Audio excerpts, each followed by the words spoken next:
Hello, passengers, and welcome aboard the TV Pilot's License with service to Princeton, New Jersey. We ask that you please fasten your headphones, secure your podcasting device, and remember, do we have a doctor on board? We can't offer you any compensation, but we do have those really small cans of ginger ale.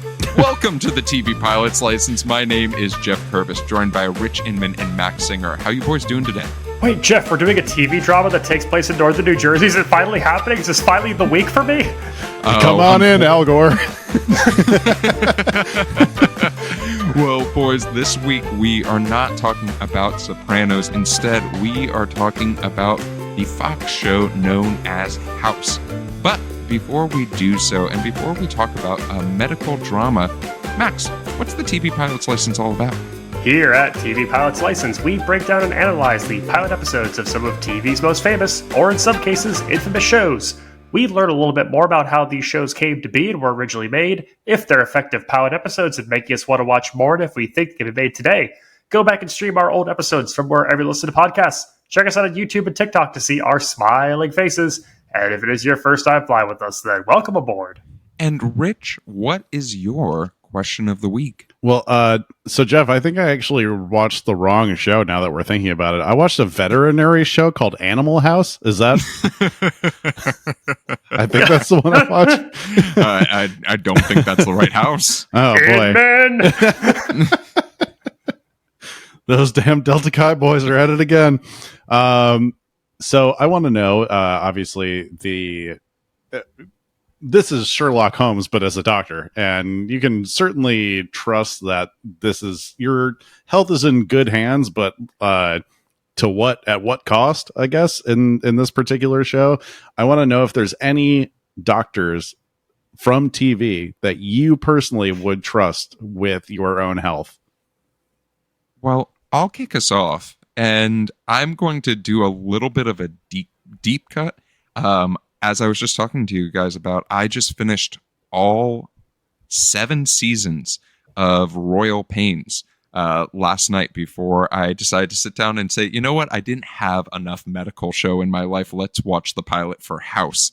And rather than Dr. Hank Lawson, who's the star of Royal Pains, I'm going to do a deep cut character whose name is Dr. Jeremiah Sakani, who is like this genius level intellect. Like, he's able to diagnose something at like literally he just sees it and he's like, oh yeah, that's Graves' disease, and it's like, we didn't do a test, and he's like, I know it is. And so like, boy, I don't want anything called Graves' disease. He puts it to a level where you're just like, it's sort of like he'd be a downer to have around, but you'd also be very grateful because he'd be like, oh yeah, sure, that mole's cancer. I don't even need to do a biopsy. You have cancer. And it's just like, dude, I didn't even say hello yet. But Max, I'm curious, what are you thinking? Well, I just recently learned that Dr. Teeth from the Muppets is not actually a licensed medical doctor, so that really threw my pick for a loop. Oh, I have to go. I mean, he makes some great tunes, Electric Mayhem, but not in the field of medicine. I am going with 30 Rock's Dr. Leo Spacevin, played by Chris Parnell. Wonderful. He has an excellent reputation as a doctor and a respectable reputation as a dentist. He just seems like a great doctor, great bedside manner, and also a great hang, which is what I'm looking for in my medical professions that I pick. That's amazing. That's truly wonderful. Rich, what about yourself? I gotta go with from Scrubs. I gotta announce it I'm bringing in the '96 Bulls, and now from whatever hospital is like they use for Scrubs, it is Dr. Percival Perry Cox. I think that Dr. Cox would be a perfect person to have on your side against a illness or anything like that. He's kind of House-ish, but in the sense that he will go talk to you and he will have like emotional investment in your health and everything. And that's what you want. You don't want to be another number at a hospital, even though that's ultimately what we all are, which is, I think, the scariest part of House. Yeah, I would definitely agree. And the bedside manner is not something that we're going to be talking a lot about today in a glowing manner when it comes to Hugh Laurie's character. And just to say, Rich, credit to this question of the week, you could have filled an entire hospital roster with picks. I mean, we only got to name 3 people. Mhm. There's so many incredible choices. If you want to do an all fantasy have, everything for this one? yeah, no, but that's where cut that, Jeff. But if you are a listener to TVPL, if you are a frequent flyer, let us know who your favorite doctors are. Give some shout outs to Dr. Doug Ross, played by George Clooney. Give shout outs to Dr. Zoidberg, Dr. Nick Riviera. Let us know who your favorite Dr. doctors are. Zoidberg's such a good choice, too, because you're getting nothing done. Oh, yeah. Dr. Nick would have been a horrible choice, but I think, like, on the fence about Dr. Hibbert for this question, because, like, he does seem a little bit more competent as a doctor, and he has, like, a radical honesty thing about how, like, he's getting paid off by pharmaceutical companies or something like that. Like, it's refreshing honesty from a doctor. We all laughed, and it was very cutting. It was very truthful. Well, Rich, thank you so much for your question of the week. Let's talk a little bit more about House. And before we do so, a quick synopsis. Using a crack team of doctors and his wits, an antisocial maverick doctor specializing in diagnostic medicine does whatever it takes to solve puzzling cases that come his way. Holy run-on sentence, Batman. That is a gigantic synopsis. But, Max, how did the show get made? Today, we are talking about the pilot of Fox, which originally aired on November 16th. Did I say the pilot of Fox? Yeah. We're talking about the pilot of House, which originally aired on November 16th, 2004 on the Fox network. And we're talking about the show's creator, David Shore, a little bit today. The Canadian-born Shore started off in law, working in corporate law in the 1980s before quitting his job, packing his bags, and moving to Los Angeles to pursue his writing dreams. Funny enough, he gets his first job working on a CTV show, Due South, for fellow Canadian Paul Haggis, best known for writing back-to-back Best Screenplay nominees Million Dollar Baby and Crash in the mid-2000s. Oh. Shore works as a writer-producer on The Practice and NYPD Blue, the latter earning 2 Emmy nominations during his time on the show. He teams back up with Haggis as a writer and executive producer on Family Law, a legal drama from CBS which lasted 3 seasons from 1999 to 2002. As Family Law comes to an end, Shore is approached by writer-producer Paul Antanasio, creator of Homicide: Life on the Street, and Oscar-nominated for Quiz Show and Donnie Brasco, to team up on a new procedural for NBC. The idea was to take the incredibly popular genre and apply it to the world of medicine, inspired by the diagnosis column in the New York Times. Shore wanted to differentiate his show from popular crime procedurals by making it about the main character first and the mystery each week secondary. To do so, he drew inspiration from Sherlock Holmes, addiction issues and all. The show was pitched to NBC under the title Chasing Zebras Circling the Drain. Yeah. Zebra being medical slang for an obscure or unusual diagnosis, while Circle the Drain refers to being an irreversible decline. NBC passes, but the show was picked up by Fox, who enlists Bryan Singer, no relation, to direct the pilot and assist with casting. Oh, Max is getting ahead of this one. Yeah, no, that's Max's cousin, Brian. Yeah, Max is not beating the allegations. Bryan Singer was fresh off of hits for Fox's film division with X-Men and X2, and that is all we need to say about him. House being his first foray into television. Ironically, the team was looking for a quintessential American actor for the role of Gregory House, not knowing Hugh Laurie was British when receiving his tape. Other actors strongly considered for the role of Gregory House include Dennis Leary, Rob Morrow, Patrick Dempsey, and David Cross. Patrick Dempsey also auditioned for the role of Dr. Chase. The pilot was picked up and slotted into Fox's Tuesday night lineup, initially with the rebel billionaire Branson's Quest for the Best as its lead-in, before a little show called American Idol took over the 8 p.m. block, giving the show the jolt it needed. Wow. As we approach the 20th anniversary of its premiere, we decide if this drama is just what the doctor ordered today. Have you guys heard the story about Hugh Laurie auditioning for this? That he did it in the bathroom of a hotel? Yeah, he did it in a bathroom of a hotel in Nambia, where he was filming a movie. And it's just like, for you to give such a convincing performance that people were like, oh, we need this guy to be our quintessential American actor is wild. I think you're thinking of Namibia, but yeah. Namibia, yeah.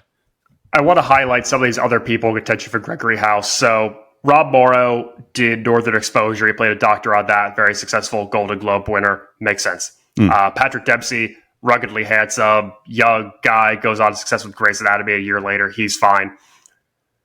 I need someone who worked at Fox in 2004 to please send me David Cross's audition tape for Dr. Gregory House. Holy shit. Boy, do I want that bad.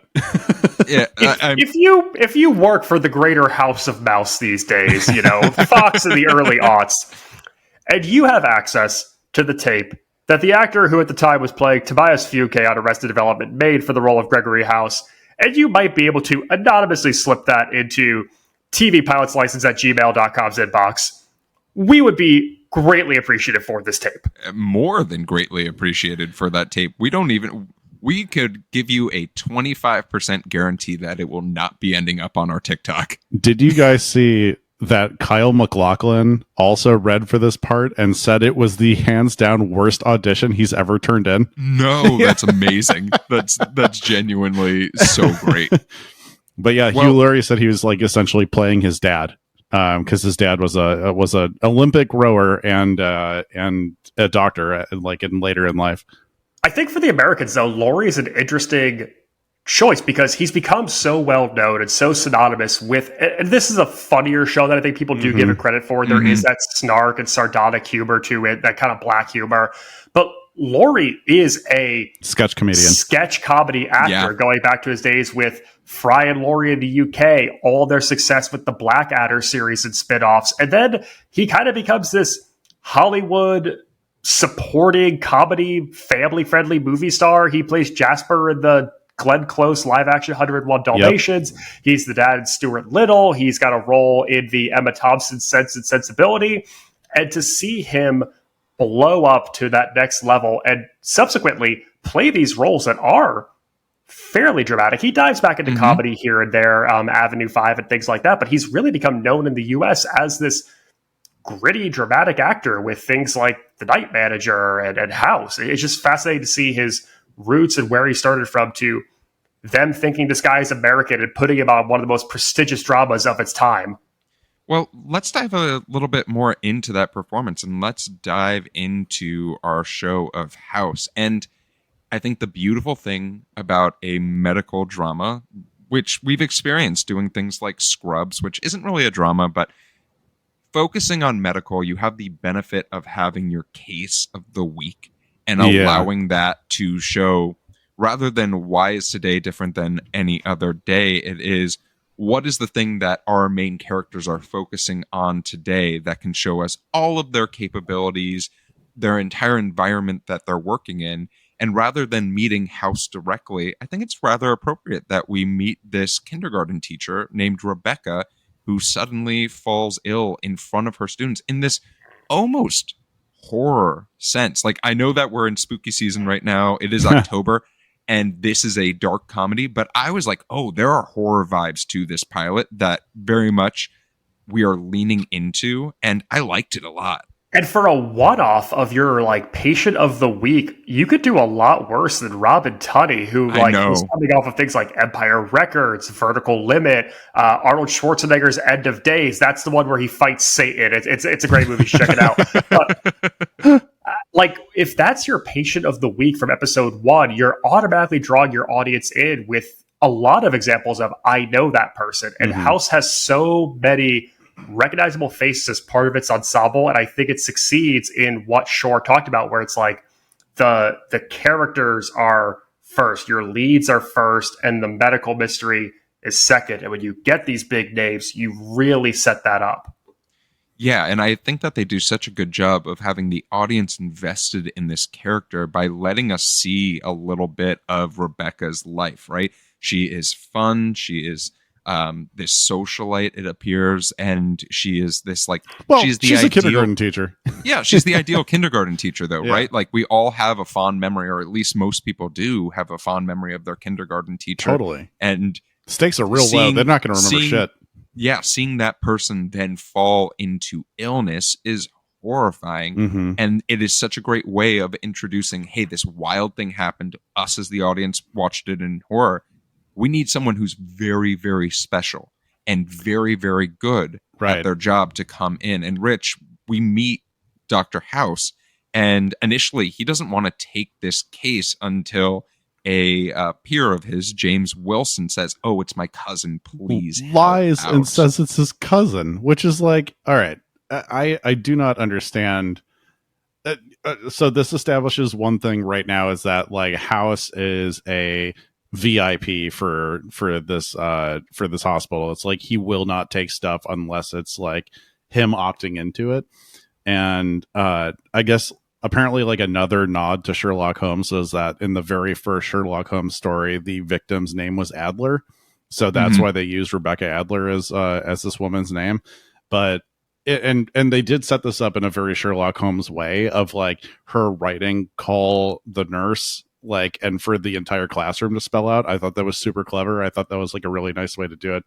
Yeah, I mean, I don't, to your point, Geoff, I never thought about the fact that we didn't get a "why is this day different from any other day" moment in this, except for the fact that we do get to meet House for the first time. It is like, you know, with Scrubs, we got there, it's their very first day. That was like the biggest thing for that episode. Does anything about this episode feel like, oh, we are universe building here, other than like we get a couple proclivities about House? Max, what are you thinking? I would say so. I would definitely say there are, but Shore is very subtle about how he does them. You are kind of just dropped into the universe of this hospital, but there's little touches that I really like. There's a moment in this first kind of walk and talk sequence with Dr. Wilson, played by Robert Sean Leonard of Dead Poet Society fame, where Wilson says to House, "You have 3 overqualified doctors looking for you," which to me signals we are going to put together a team, and I get very excited, but it's done less overtly. We're not going and fighting each doctor one-on-one, but you know that there's a crew that we're about to meet. The same real one-on-one in Dr. Cuddy's office. We don't ever know this character's name up top. It's revealed when House exits the room and the door closes and it says Dr. Lisa Cuddy and it has her title at the hospital. So we reveal people through these kind of visual cues versus hitting you directly on the head, which I think is a nice contrast to a lot of big pilots. Definitely.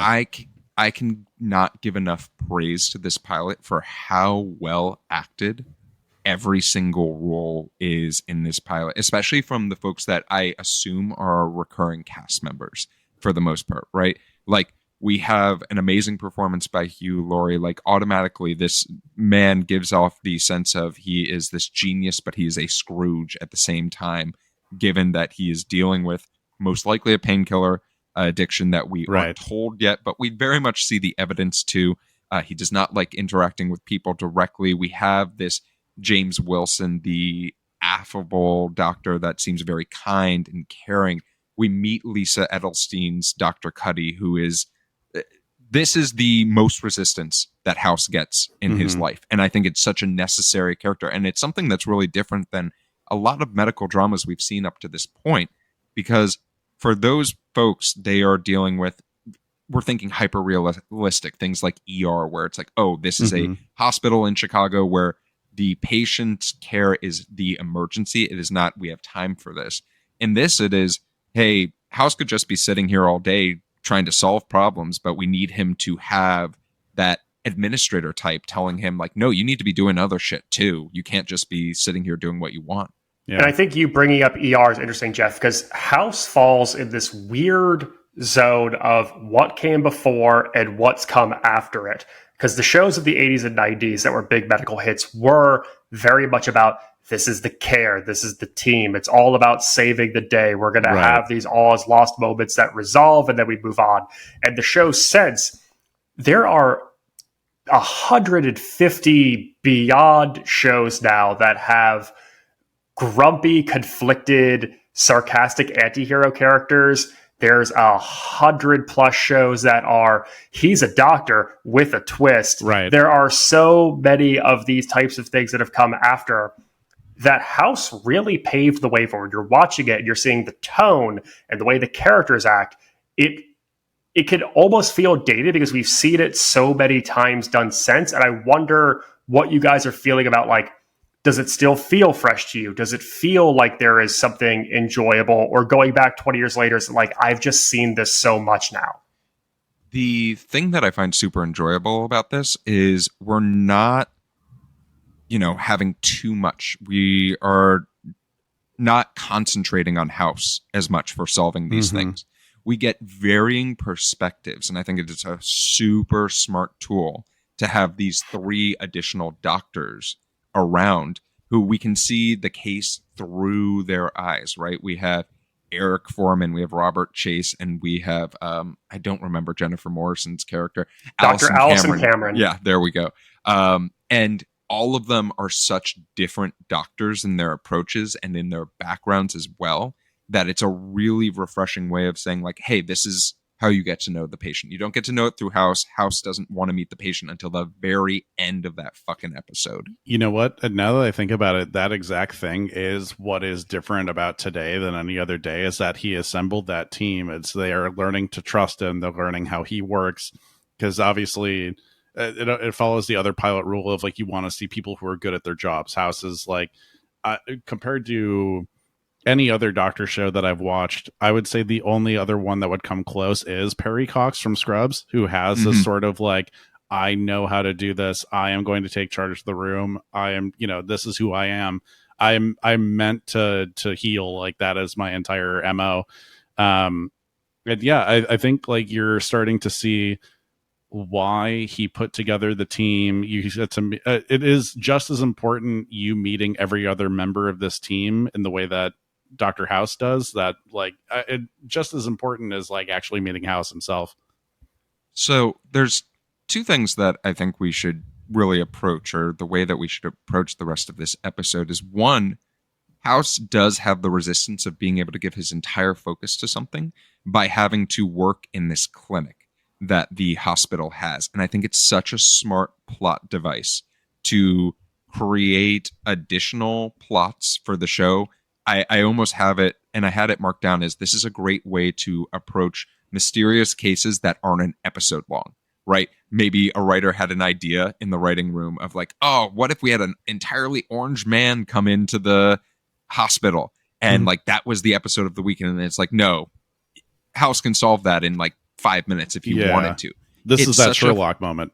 Yeah, it's very fun to be able to have, very similar to Benedict Cumberbatch's Sherlock, where he had those cases that came in and he solved it in 2 minutes. Like, I love using this as a plot device of, we don't want to focus on this, but this is a really funny joke for you at home to be able to use. Well, and I think when you have a sketch comic as accomplished as Hugh Laurie, you get a chance to do this revolving door of people that he just thinks are dub-dubs, and you get to do these, like, goofy ailments that are coming into the clinic, and it allows for that fodder, but they're smart enough to also be able to tie it back to him getting inspiration and getting ideas from these people. Right. But really, that every week on this show, you're going to get a main case of the week that's going to be very serious, but at some point, you're going to get a little bit of brevity where you're going to get 2 or 3 people that House gets to kind of crack fun at, and you get a little bit of, like, a relief from the crashing medical drama. So very much on the opposite side of that, where we have these cases that are solved in maybe 1-2 minutes. There's a few jokes thrown in to, really get at Hugh Laurie's strengths. We have this other big case, right? That is our main plot line of the episode. And I want to hear from you two. I found it very interesting that we have this supposedly amazing diagnostician that is available at the hospital, but he's not able to solve things immediately. Yeah. It takes attempts and failures.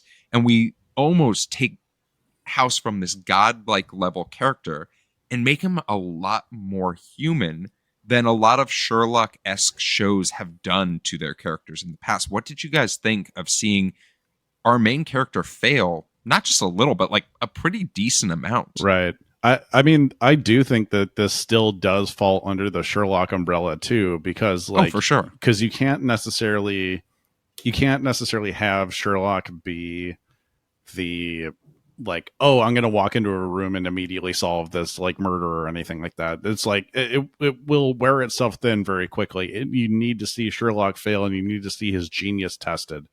And I think what makes House so captivating is that you are watching him fail with extremely high consequences for failure, to the point where his patient almost dies, like multiple times under his care. And, you get to see, like, the trial and error process of someone who is supposedly a genius. And yeah, it makes you want to root for him all the more. It also makes you, like, question your judgment and, like, like, oh yeah, he can do everything. Yeah, it's just like, I think that's where a lot of the emotion, that's where a lot of the drama lies. Max, what are you thinking on your side as far as like seeing these failures, but seeing our characters develop around them?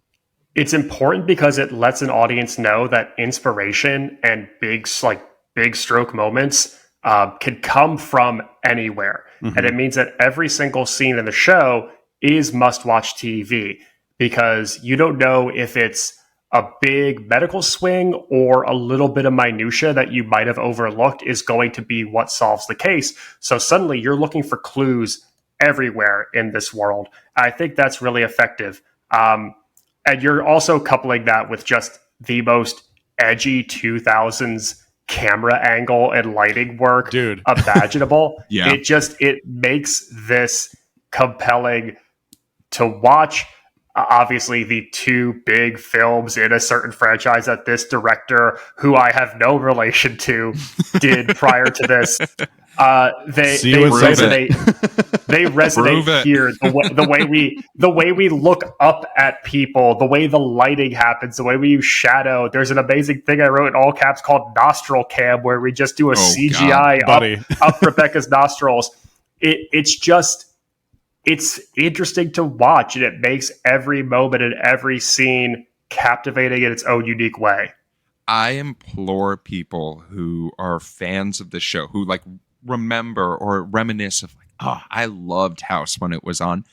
Watch the pilot, because it is filmed so differently than the rest of the show in its entirety. There's a lot of different, even the lighting. The lighting's a lot softer in this show. It almost reminds me of like very 90s coded lighting, where you're just like, oh yeah, we're like a fam. It reminded me a lot of the lighting in Seventh Heaven, where you're like, everything's soft and safe and warm.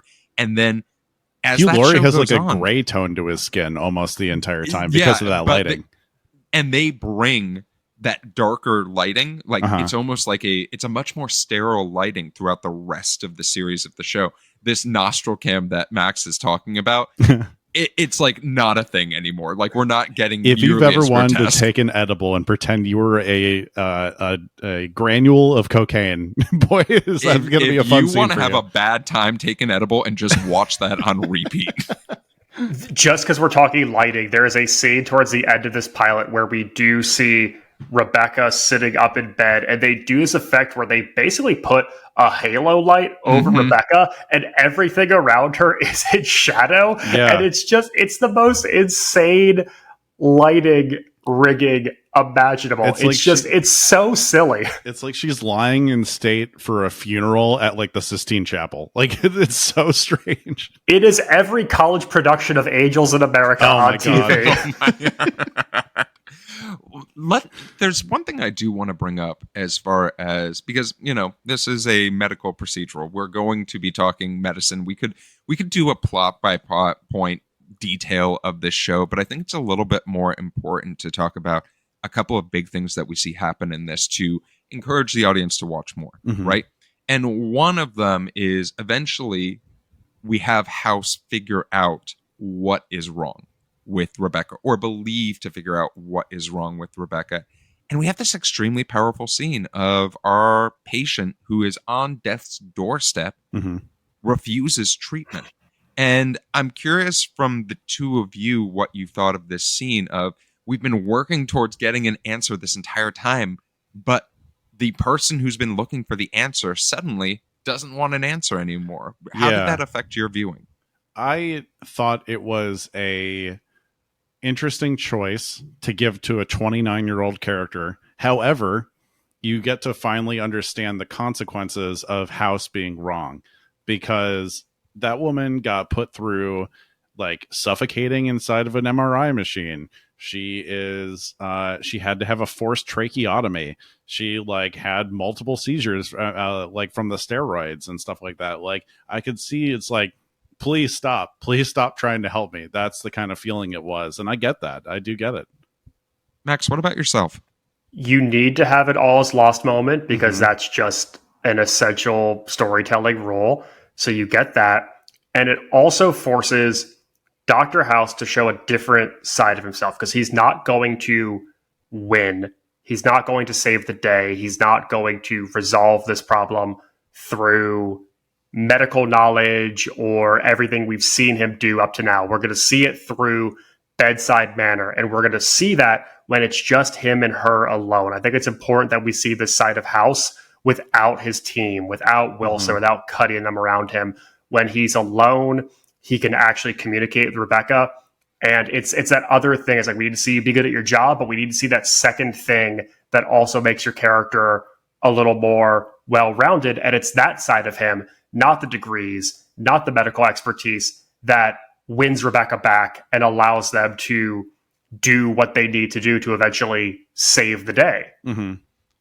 So the other part of this pilot that I think is super interesting to see is the entire character of Dr. Cuddy, Dr. Cuddy, played by Lisa Edelstein, is both are named Lisa. It's confusing. They're both named Lisa. I was like, oh boy, I'm having a moment. When in doubt, just say Lisa. Lisa's seen as this antagonist to House nearly the entirety of this episode, right? Even though she's a doctor and even though she cares, she is that opposing force of, you can't just focus on your client of the week. You have to do clinics. You have to do things ethically. I will question your decisions. You are not a god. Yeah. But we get this ending moment where it turns out that one of our clinic patients happens to be a large donor for the hospital and wants House fired because of the implications of his diagnosis. And I think it's really a nice moment to see, hey, Lisa isn't the bad guy here. No. She really believes in House. She's just pushing him to grow and be better rather than being comfortable. Max, you look like you got something. Lisa Cuddy also has the two most ham-fisted, and of course, Figs being ham-fisted plays a large role in many parts of this House pilot. But she gets two brilliant medical procedural lines. She gets, "I'm a doctor. When we make mistakes, people die." And at the end, in this donor conversation, we get the son of a bitch is the best doctor we have, which I love. I love shit like that so much. I love a strong character in a managerial role yelling like, "Damn it, you're right, but that son of a bitch is the best doctor we've got." It's I bought in. I need that level of TV. I need TV to feel like TV, and lines like that make this feel like TV. If Max could have a turn in your gun and your badge moment for every TV show that we watched, he would throw it in there. Absolutely. I mean, gentlemen, that really is the pilot for the most part. And I know it seems like we zoomed through, but there are some amazing points that I'd implore people, based off of our instruction or maybe not, to watch on their own and let us know in the comments. But I'm going to ask you if there were any things you loved about this pilot that maybe you want to share with our audience and share with the frequent flyers. Yeah, I actually have a couple. So Max, why don't you go first so I don't take any of yours? Yeah, I love that a C plot involves breaking and entering, involving medical professionals. I love the strength of this cast. We haven't even really touched on Omar Epps as Eric Foreman, star of Love and Basketball, or Jennifer Morrison as Allison, coming off of a movie called Grind a year before. That was a skateboard teen flick that also starred Adam Brody. Like, everyone on that film got leads in Fox pilots the next year, which is wild.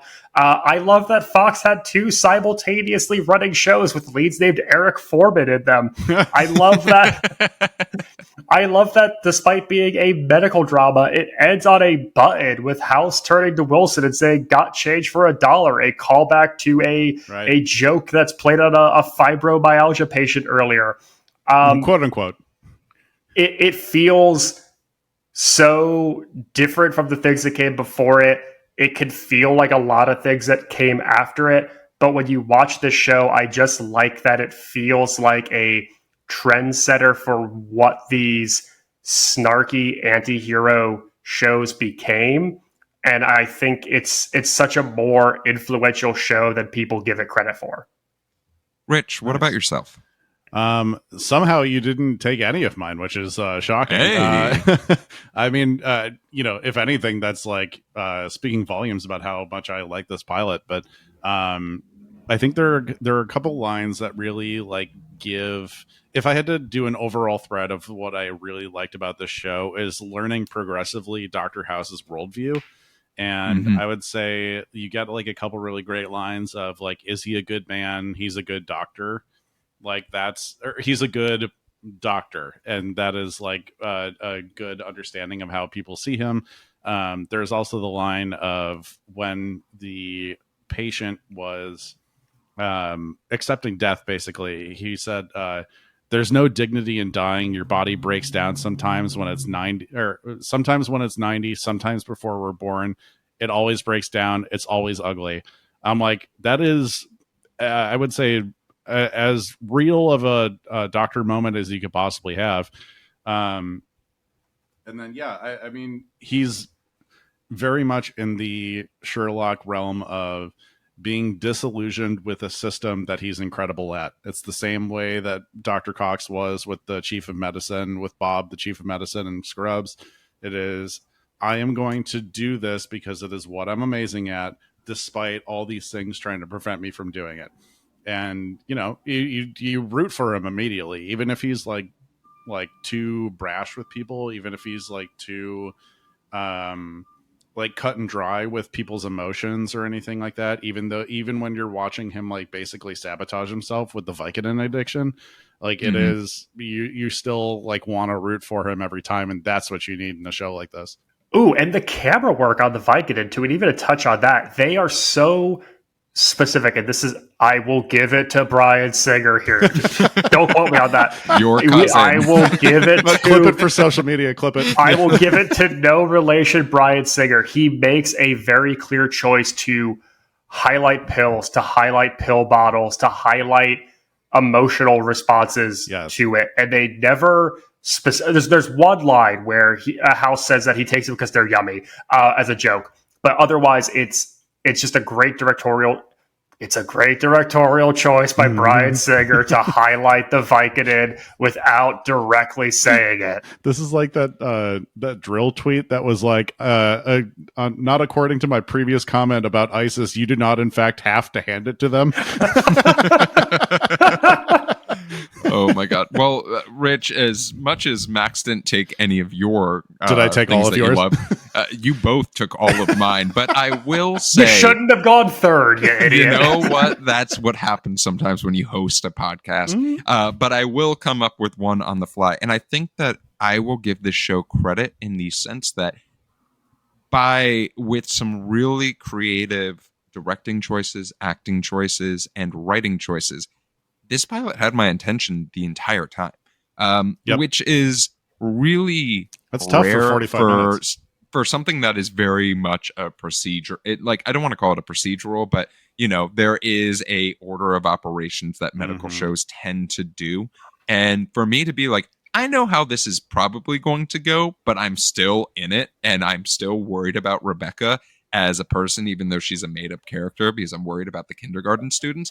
Yeah, like I think that deserves a lot of love. But, you know, there might be some wait a minute moments, things that caused you pause. And I'm going to start off by, I don't like how they referred to House and his ailment. I don't like the C word that they were throwing out and about as if it was candy or treats. Like everyone, it seemed like everyone on the cast was just like, yep, I get to say it at least once, but it's okay because I didn't make that choice. The writers made that choice.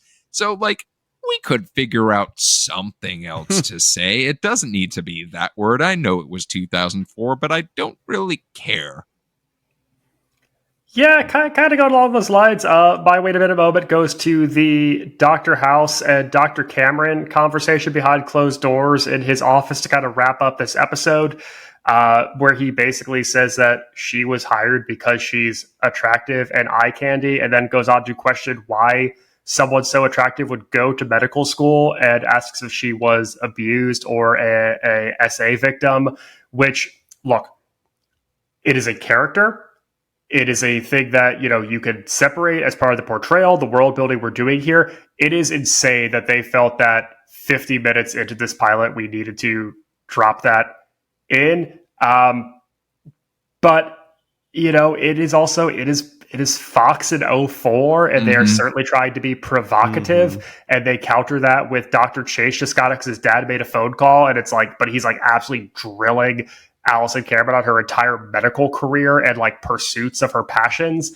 I want to see what the payoff for this is, but it's not a fun conversation to have. And that's not to say that Omar Epps or the other actor are bad looking people either. Like that's one of the things that I was like, I understand we're doing this to take House down a peg as far as like being like, oh, we have to not like you that much by the end of the episode. But at the same time, I was like, yeah, this is icky. Rich, what about you? Any wait a minute moments? One moment. My big wait a minute. That's it. That's his wait a minute moment. There you go. No fucking theme song? No fucking theme song, dude. You don't get fucking Teardrop by Massive Attack on this pilot. I mean, I get it. You don't buy licensing rights to a song for a pilot. I get it. But Jesus Christ, that's like one of the best theme songs in TV history. I mean, it's not made for the show, but it's incredible.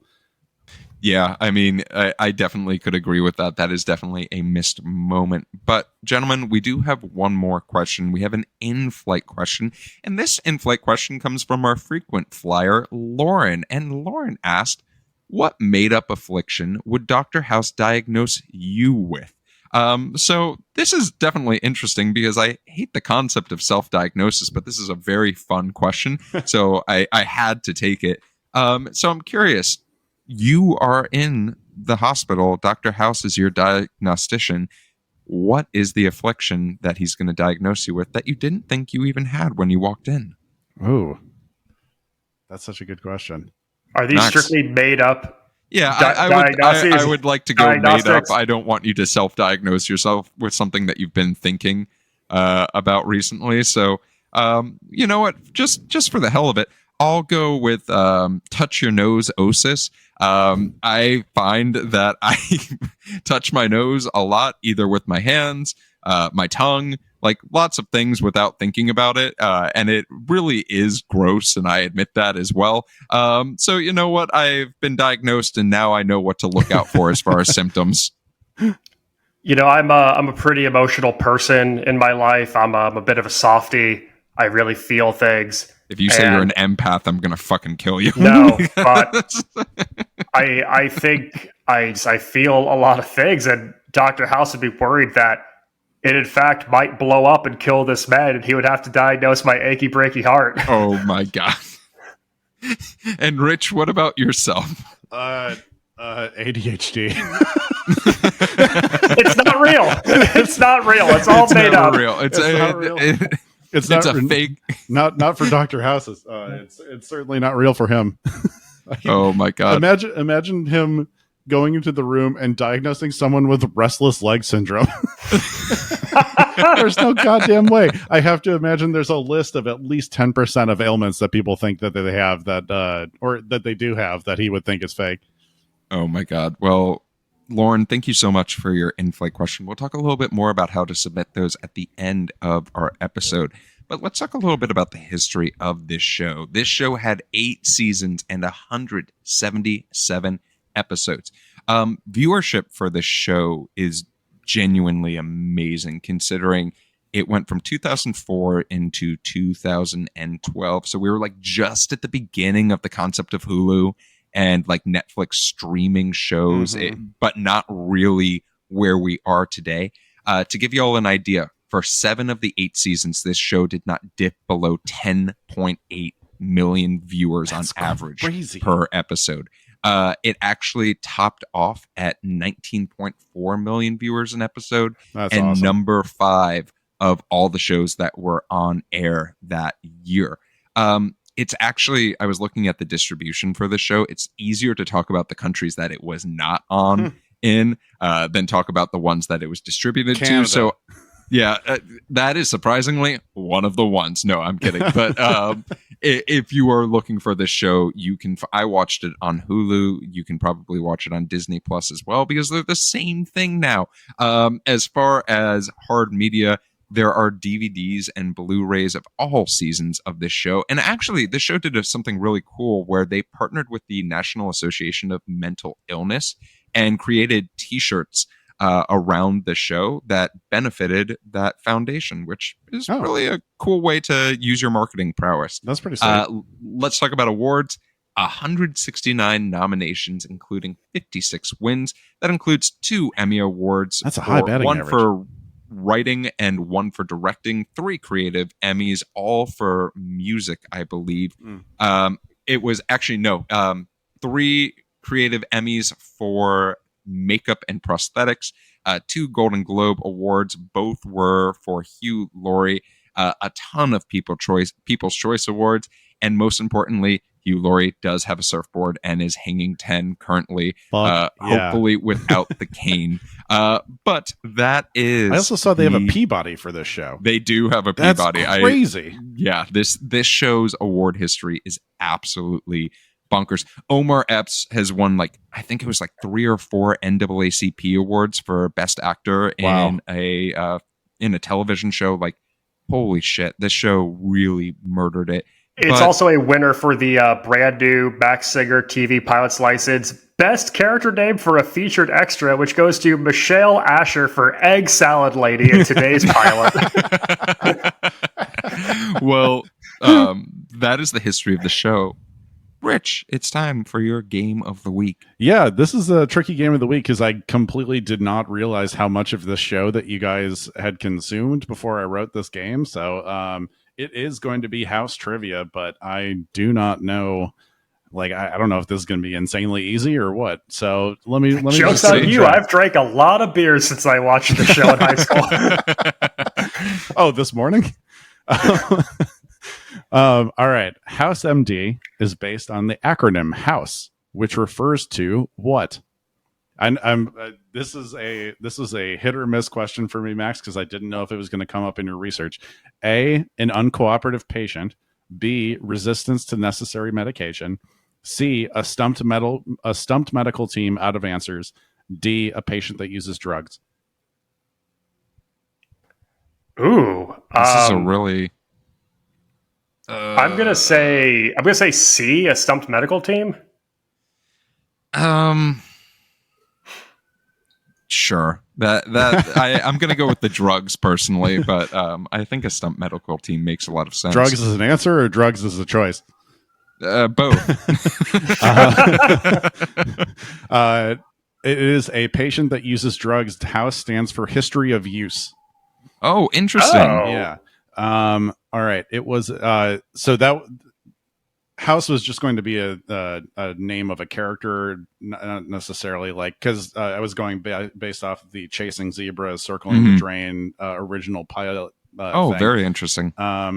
It was an ongoing joke in the show House how much he loves watching the show. A, General Hospital. B, The OC. C, Sex and the City. D, Family Guy. I mean, it would be very, very funny if it was the OC, just given the timing of this show. But I believe they even talk about it in the pilot that he loves General Hospital. I was going to say they make a reference to General Hospital, him wanting to watch it in the pilot. It's the OC. There are multiple episodes where he can't stop watching the OC. That's a really good joke. That's a very, very clever joke. I'm so happy that you guys are not. Yeah, Max is that was just a joke that, Max, your cousin, Brian Singer, put in because he knows how much you love the OC. See you at Thanksgiving, Brian. All right. Speaking of singers, which of these singer-songwriters were not guest stars on House? A, Patrick Stump of Fall Out Boy. B, Brandon Flowers of The Killers. C, Dave Matthews Band. Dave Matthews of Dave Matthews Band. D, Lin-Manuel Miranda of Dave Matthews Band. and you're saying which one was not? Which one was not? 3 of them were guest stars. Which one is not? I'm going to say go ahead. Go ahead, Jeff. No, go ahead, you. I'm going to say Brandon Flowers of The Killers. And I know it's Lin-Manuel Miranda was in the show for a full arc.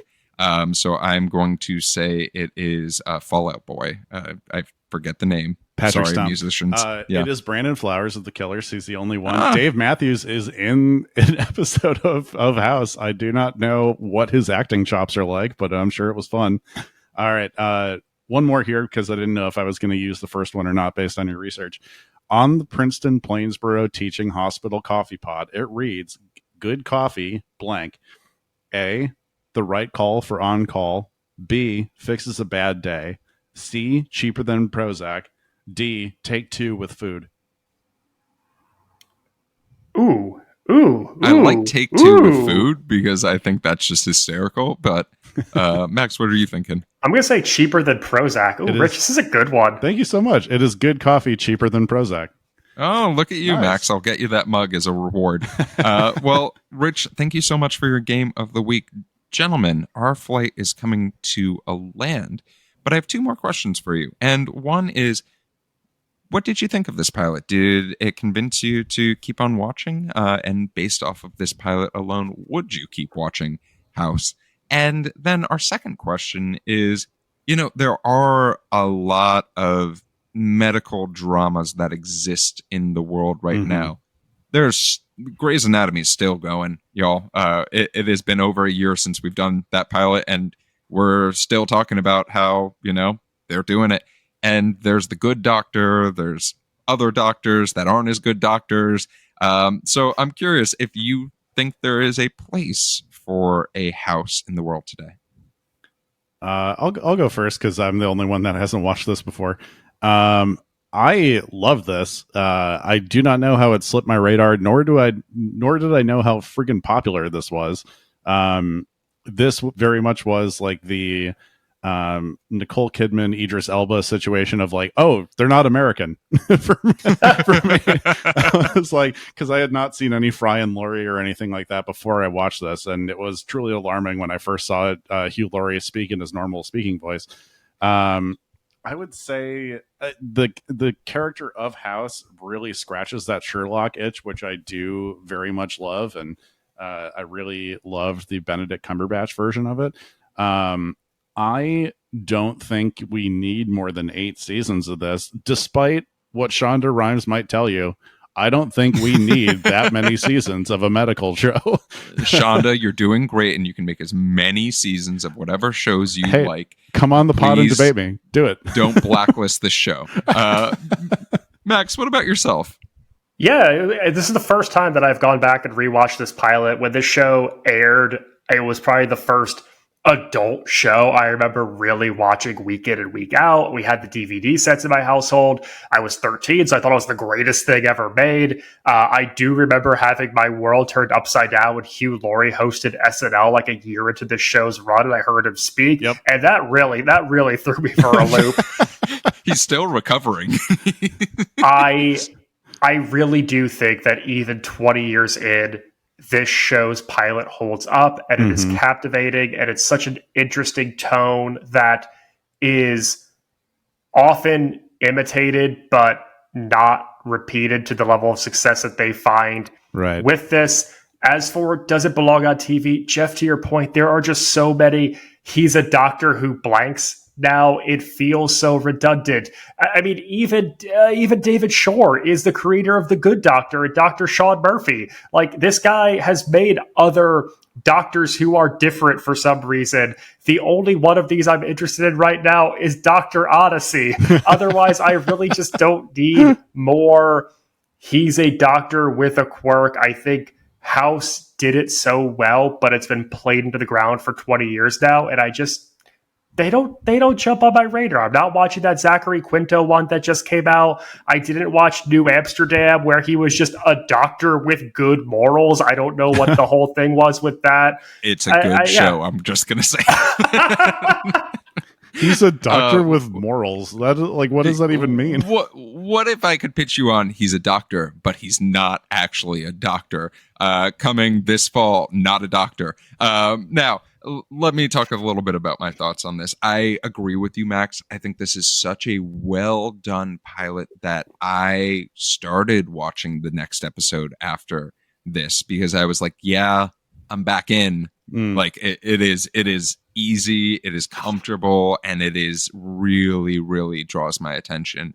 As far as more shows like this, I'm not exactly going to say that there's not a place for this, because there are so many doctor shows that go on. There are so many different types of doctors that are out there that NBC specifically wants us to learn more about, like the Chicago doctors. But I really think that there is a place for a show that has that darker edge when talking about medicine, if that makes sense. Because this show is very much, it can have those fairy tale moments, but they're very far and few in between. It's a lot more realistic about how hard it is to figure out what someone is afflicted by. And I love that. I love when we can't figure out something and sometimes it goes wrong. Like literally, I just talked about how I watched Royal Pains. During the entirety of Royal Pains, only two people die during the entire fucking show. Like 2 people die. So yeah, like I'd be an come idiot. back to TV Pilot Slices for more Royal Pain spoilers. Geoff got so intense talking about Royal Pains, he just knocked his whole mic over. But like that's so unrealistic. Yes, it's comforting and it's great TV to watch before you go to bed, but like at the same time, I want some realistic with gigantic air quotes for those who are listening rather than watching us on YouTube, plot lines and endings. But gentlemen, that is our flight. And before we go, I want to make sure that folks can find you if they're looking for more of you. So Max, where can folks find you? You could find me in your home eating your ham, and you can find me on all things social media. All things social media at Maxwell Singh. Rich, what about yourself? You can find me studying the great philosopher Jagger, and you can also find me on Instagram at Damn That's Rich. You can find original sketch comedy from Max and myself at Dadwagon Comedy on TikTok. And you can find me spending Thanksgiving with Max and his cousin Brian. But if you were looking for me... It's not true! It's not Max true! has never beaten the allegations, man. I'm sorry. You can find me on social media at RunJeffRun. You can find the TV Pilot's License anywhere you listen to podcasts. You can also watch our smiling faces on YouTube. And you can find us anywhere that you really care about when it comes to social media at TV Pilot's License.